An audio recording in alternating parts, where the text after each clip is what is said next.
ଆଜ୍ଞା ଟିକେ ପରିଚୟ ଦିଅନ୍ତୁ। ଜୟ ଜଗନ୍ନାଥ।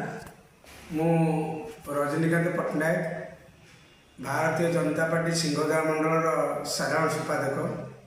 ତ ବର୍ତ୍ତମାନ ଯେଉଁ କାଲି ଆମର ପଶ୍ଚିମବଙ୍ଗର ଯେଉଁ ରେଜଲ୍ଟ ବାହାରିଲା, ନିର୍ବାଚନର ରେଜଲ୍ଟ ଫଳାଫଳ ଘୋଷଣା କରାଗଲା, ତ ସେଠି ମମତା ବାନାର୍ଜୀ 15 ବର୍ଷ ଶାସନରେ ଥାଇକି ତାକୁ ବିଜେପି ବାଜିମାତ କରିନେଲା ସେଠାରେ।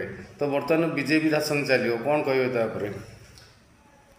ଏହି ବିଜୟ ପାଇଁ ପ୍ରଥମେ ମୁଁ ପଶ୍ଚିମବଙ୍ଗର ସମସ୍ତ ଭୋଟର ଭାଇ ଭଉଣୀ ମଉସା ମାଉସୀଙ୍କୁ ଆନ୍ତରିକ ଅଭିନନ୍ଦନ ଜଣାଇବି।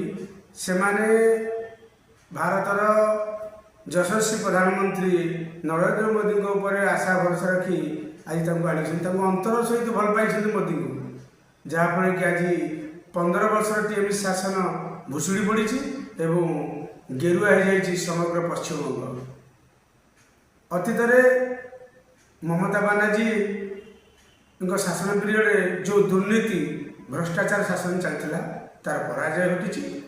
ଅସତ୍ୟ ଉପରେ ସତ୍ୟର ଜୟ ହୋଇଛି, ଅଧର୍ମ ଉପରେ ଧର୍ମର ବିଜୟ ଘଟିଛି। ତ ଏଠି ବର୍ତ୍ତମାନ ଆଲୋଚନା ଚାଲିଛି ଯେ ମହାପ୍ରଭୁ ଜଗନ୍ନାଥ ମନ୍ଦିର ସେଠାରେ କରିକି ଯେଉଁ ଜଗନ୍ନାଥ ଧାମ କଲେ, ତ ସେଥିପାଇଁ ବର୍ତ୍ତମାନ ମହାପ୍ରଭୁଙ୍କ ଅଭିଶାପ ପଡ଼ିଲା। ତ ଏହା ବିଷୟରେ କ'ଣ କହିବେ ଆପଣ? ନିଶ୍ଚିତ ମମତା ବାନାର୍ଜୀ ଯେଉଁ ନିଜର ଆତ୍ମବଳିମା ଦେଖେଇକି ଦ୍ୱିତୀୟ ଶ୍ରୀକ୍ଷେତ୍ର କରିବାକୁ ଚାହିଁଥିଲେ, ତାର ଇଏ ଜ୍ୱଳନ୍ତ ଉଦାହରଣ ପାଇଗଲେ। ପଥରରେ ତିଆରି ଜଗନ୍ନାଥ ମୂର୍ତ୍ତି ଯଦି ଜୀବନ୍ତ ହୋଇଯିବ, ଏଠି ଦାରୁ ବ୍ରହ୍ମ ଯେଉଁ ବସିଛନ୍ତି ଆମର ଶ୍ରୀକ୍ଷେତ୍ରରେ, ଆଉ ତାକୁ ତ ଲୋକ ଆଉ ତାଙ୍କୁ ଆଉ ଆସିବେନି ଏଠିକି। ତେଣୁ ତାର ଫଳ ଆଜି ତାଙ୍କୁ ମିଳିଯାଇଛି।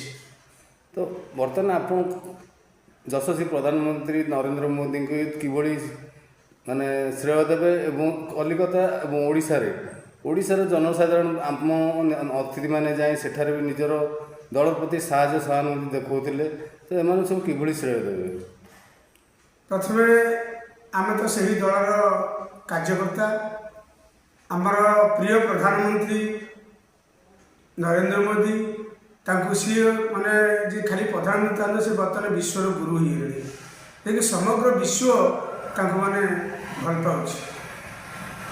ତେଣୁ ତାଙ୍କ ଉପରେ ଭରସା ରଖି ତାଙ୍କର ଶାସନକୁ ଭଲ ପାଇ ପଶ୍ଚିମ ଲୋକ ତାଙ୍କୁ ଅନ୍ତରରେ ଗ୍ରହଣ କରିଦେଇଛନ୍ତି ଯେ ଆମର ମୋଦି ଦରକାର। ସେ ମୋଦିଜୀଙ୍କ ଆହ୍ୱାନ କ୍ରମେ ଆମ ଓଡ଼ିଶାରୁ ପ୍ରିୟ ମୁଖ୍ୟମନ୍ତ୍ରୀ ମୋହନ ଚରଣ ମାଝୀ, ଆମର ଭାରତୀୟ ଜନତା ପାର୍ଟି ଓଡ଼ିଶାର ସଭାପତି ମନମୋହନ ସାମଲ, ଅନେକ ନେତୃବୃନ୍ଦ ଏବଂ ତଳ କାର୍ଯ୍ୟକର୍ତ୍ତା ମଧ୍ୟ ଯାଇକି ତାଙ୍କର ପରିଶ୍ରମ ଦେଇ ଆଜି ସଫଳ କରାଇଛନ୍ତି ପଶ୍ଚିମବଙ୍ଗରେ ଟିଏମସି ଶାସନକୁ ଧୂଳିସାତ କରିବା ପାଇଁ। ତ ଶ୍ରେୟ କାହାକୁ ଦେବେ? ଶ୍ରେୟ ଆମେ ବିଶେଷ କରି ଦିଆଯିବ ପଶ୍ଚିମବଙ୍ଗର ବାସିନ୍ଦାମାନଙ୍କୁ, ଆଉ ପ୍ରଧାନମନ୍ତ୍ରୀଙ୍କୁ ସେମାନେ ଅତ୍ୟଧିକ ଭଲ ପାଇଛନ୍ତି, ଏହି ତାର ଫଳ। ତ ପଶ୍ଚିମବଙ୍ଗର ଭୋଟରମାନେ ଆଜି ଜନତାମାନେ ଉଚିତ ଜବାବ ଦେଇଛନ୍ତି। ନିଶ୍ଚିତ। ଆଜ୍ଞା, ଧନ୍ୟବାଦ।